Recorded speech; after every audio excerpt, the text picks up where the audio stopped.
On this edition of Let's Health Meal Prep, I have 2 cauliflower heads, an onion. I have these mushroom pieces. They're actually 0 net carbs, so you got 2 and 2 there. Okay, I got some coconut oil, food processor, crock pot. Boom. I'm pushing harder. Don't let time pass by, cause nothing lasts forever. They told me that I never make it out the hood I come from. Saw my opportunity passing by, so I jumped on. Music was the way for me to show how I was feeling. Grabbed a couple beats from my homie and just went in. Saved a couple dollars, made a bunch of CDs, put them in my city.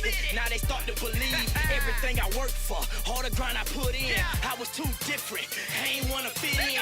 Worked some long hours as a jit at the pool hall. 8 hours a day, I just racked the pool balls. Up late night, I ain't never get to sleep in.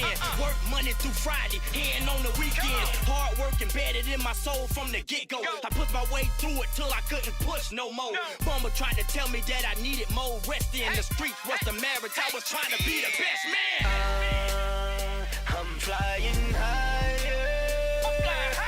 I just wanna reach the sky. I just wanna get so high. Okay, so this is basically what it'll look like. It'll cook down a little bit. Yeah, easy and flavorful. That's the key.